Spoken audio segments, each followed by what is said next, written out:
In this second deleted level, which is an extended sequence of the sewers in Seattle, this comes on the heels of where Ellie goes into a building and she survives an attack by stalkers and gets thrown out of a window and gets swept away by the current. And then we cut this section that used to be there in the final game. Now you will get to play it. So this was a way to get a bit more interesting puzzles, interesting traversal, figure out how Ellie can navigate the sewers with the fighting current. Ultimately, with a lot of these levels and these sequences, the reason why we cut them were for pacing purposes. But here it is for you in this very kind of raw form that part of it will feel finished, parts of it will feel like assets are missing as far as audio, animation won't be final. But it's a glimpse into what a game looks like when it's months away from finishing. Enjoy.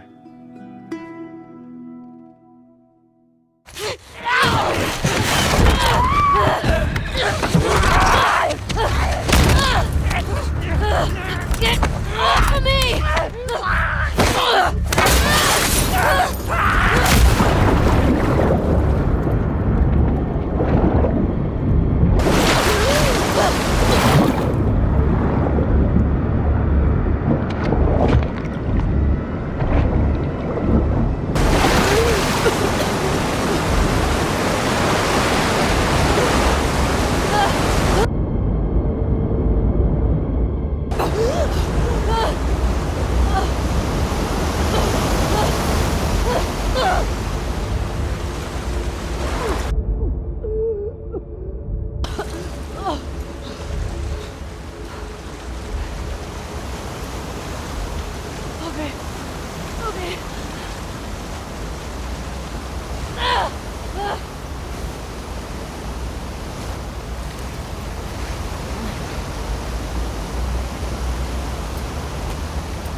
Seattle. Okay. Where the hell am I?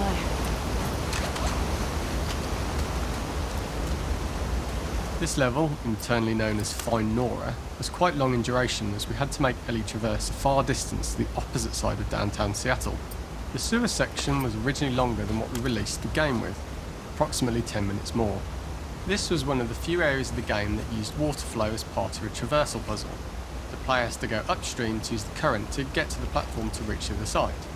We mostly cut this mechanic game-wide, however it remained in essence in the section swimming to the aquarium as Ellie when you were avoiding the waves.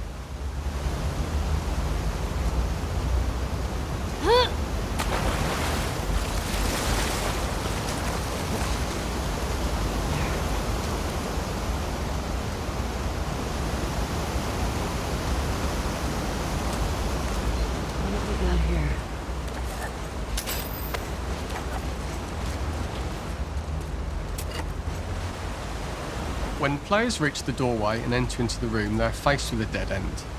The real reason for this dead end room is that on the reversal, when exiting back out of the doorway, players are faced with the route onwards.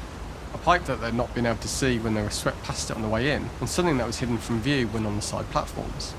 The intention here being that the only option is to go off the standard path in order to search for a way out.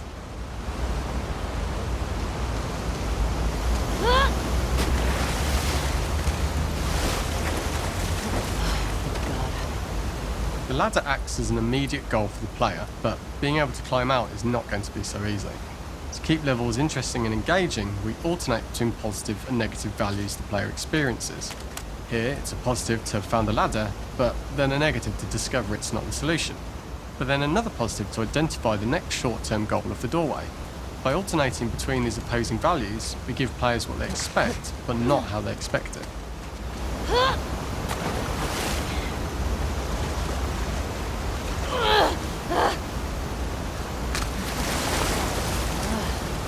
Almost had it.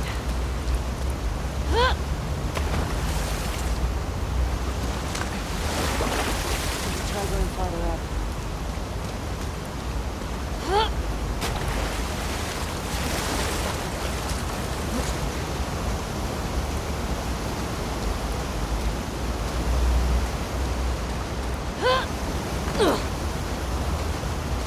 Get me the hell out of here.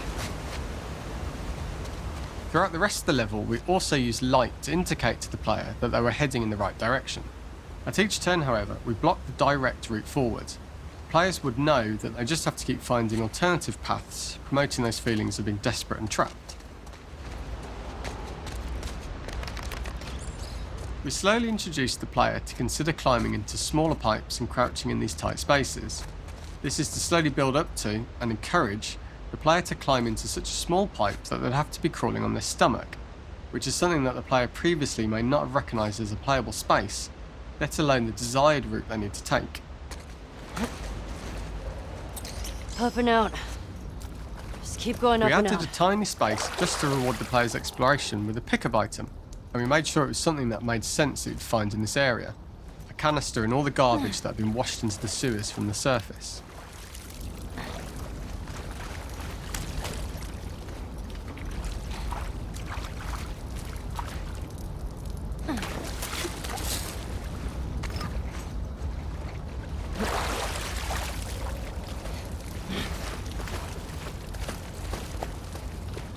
We loved the idea of making Ellie prone through a tiny dirty pipe in order to get out, as it was a great opportunity to use our prone mechanic. A unique camera setup was created to support crawling in these pipes, as the standard prone camera is much higher above the player. We also created custom collision in order for Ellie to manoeuvre in these tight spaces easily. Initially, the oblong collision capsule around her character caused issues crawling around corners. We put extra effort into the custom corner collision, so the movement experience is as smooth as the main game. Fuck. Okay. Don't lose your shit, Ellie.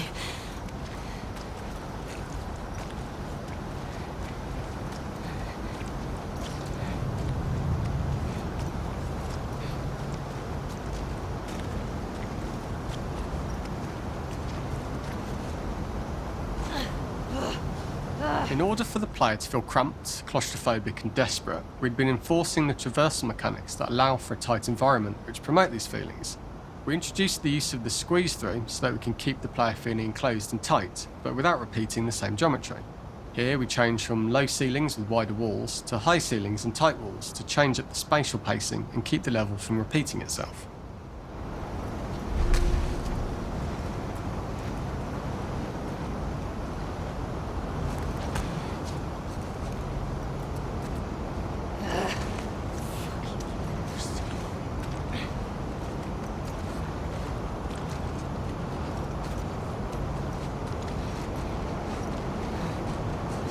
Shit, I used to die.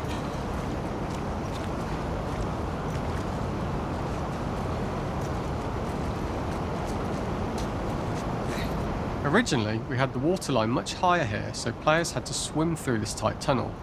However, from watching user test feedback, it was occasionally causing people to discount the route entirely and turn back on themselves.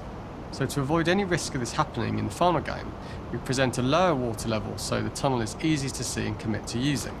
Although this isn't as impactful without the prone swim, it's the better decision as it means a smoother experience for the player with no backtracking frustration. As we surface from the water and over the crest of the slope, we reveal what is further in this tunnel. A clicker that has sprouted and the fungus has grown on the sides of the pipe. It was great to see people who user tested this area becoming increasingly worried as we forced the player to squeeze past the fungus and inches away from the clicker's face, all the time not being sure whether the clicker might be alive or attack them. Although we aren't as cruel as to force a clicker attack in such close proximity, we do have a payoff for this moment. This clicker momentarily turned into Joel to show Ellie's PTSD from what happened to Joel at the start of the game.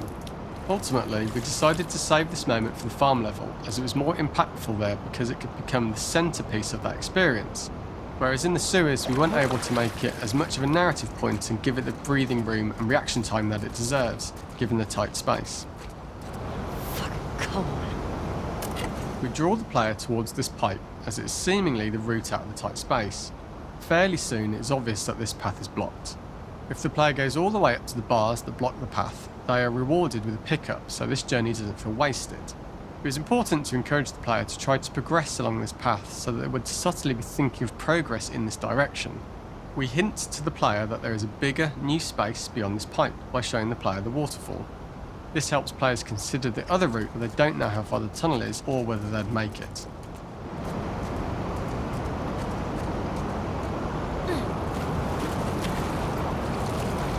Damn it.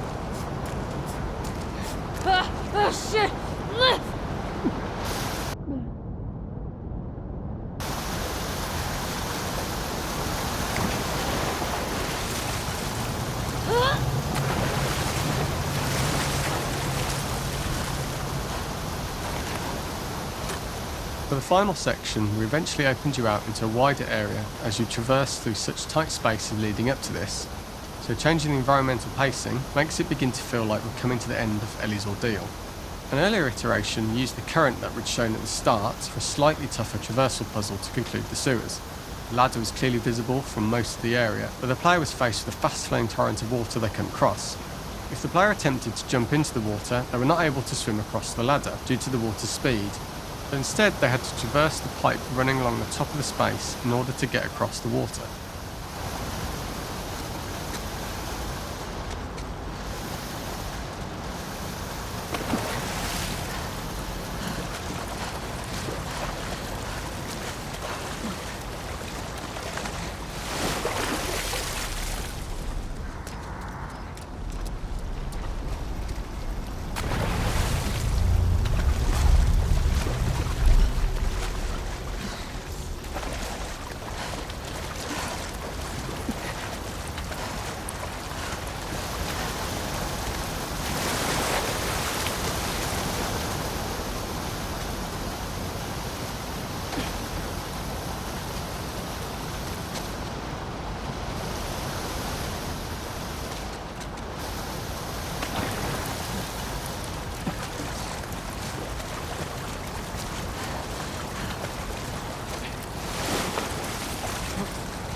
Using this pipe was retained in the iteration we shipped with, as it's the last of the extreme methods Ellie has to undergo in order to escape the sewers, and what she will go through in her pursuit of revenge.